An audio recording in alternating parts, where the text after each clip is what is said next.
staying under that blanket, and my blood froze for a second time. That night, she was still there. The first thing I saw was her pale white legs covered in bloody wounds that didn't bleed, now illuminated by the soft glow of the moon. I'd had exactly one experience with the ghosts when I was 10 or 11, and I am absolutely confident it was real. Story is a little embellished, but 100% accurate, as I have not forgotten that night since it happened. I did share this in a comment on another paranormal subreddit a little bit ago, but that whole post got removed. Whoa, I figured I would make my own post. So I was fairly rational at that young age. I understood, or at least thought at the time, that ghosts and monsters were not real, merely fictional media made for entertainment. So after seeing a ghost in the late night in 2008-2009, I was absolutely convinced that ghosts and other supernatural beings were real. I was sleeping soundly that night during the summer when I suddenly woke up very thirsty and also very cold, which I thought was odd. My dad would always keep the AC up pretty high to save on the electricity bill, so the fact it was almost freezing at night was a little odd to me. I lay there pondering for a bit whether I wanted to bother getting out of bed or not, since it was late and I was tired, but unlimitedly decided to get out of bed and get some water, since going to bed with a dry mouth sucks. This is part of why I know what I saw was real. You don't feel certain things like dry mouth or heat or cold very well in a dream. After I made my decision to get some water, I slowly rolled over and started to get out of bed. I noticed something in the floor against the wall in front of my recliner. I could see very clearly because I had left the blinds open, and it was a full moon that night, and the moon was in such a position that it was shining almost directly into my room, leaving it fairly bright inside, despite not directly illuminating the thing in front of my chair. I remember glancing at the moon and thinking how pretty it was before looking directly at the thing. For a split second I didn't realize what I was looking at, but after that split second I realized, and my blood turned to /. It was what looked like a little girl, but her body was covered in dark spots and her head hung at an odd angle. She was sitting perfect still, no movement at all. I couldn't see her face due to her head hanging oddly. I looked at her for a solid 2 or 3 seconds before my survival instincts finally rectified what I should do. An invincible fortress for any child. I dove under my blanket and curled up all the edges underneath me. I was absolutely, positively, pants-shittingly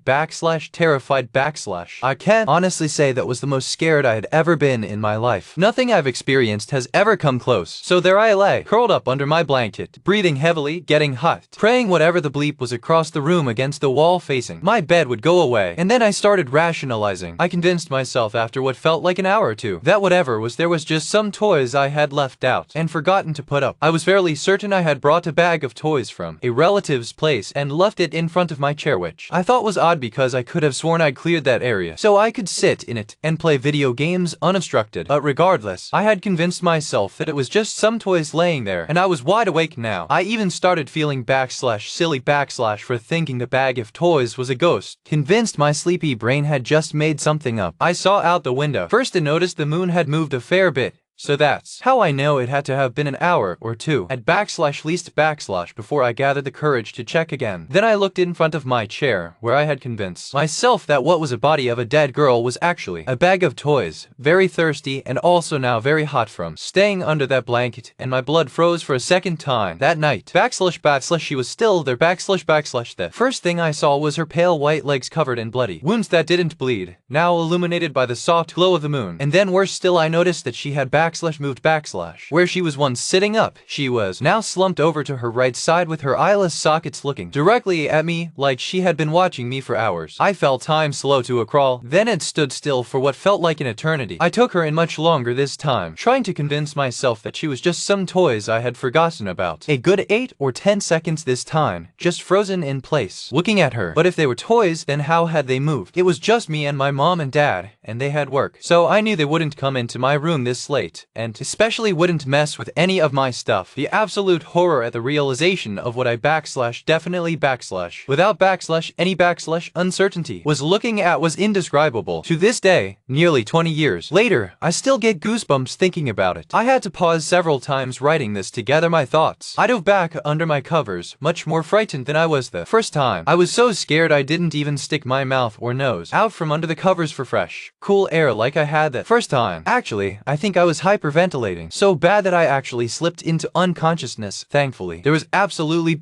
no way I was going to check for a third time for the fear that she may either move again or actually get me the next time for looking at her again. If I had looked after another hour or so, I'm positive she would have been fully illuminated by the moon, and I wasn't sure what kind of ghost she was. She could be malevolent, or she could be peaceful. Either way, I wasn't going to find out. So, I'm very glad I passed out and woke at about 8 or 9. I woke up groggily, still wrapped tightly in my blanket, and remembered what happened that night, and slowly peeked at the spot in front of my chair. One final time / nothing was there / the spot was completely empty. Nothing there / at all / she never appeared again, at least as far as I'm aware. I never got out of bed after turning off the lights for the rest of the time we lived in that apartment complex. And I did some research apparently. Shortly after the apartments were finished and opened up, a little girl had been murdered in one of the units 15 years before we had moved in. No, I will not be accepting any debunks. I am absolutely certain it was real, so I will ignore or block you if you insist on debunking.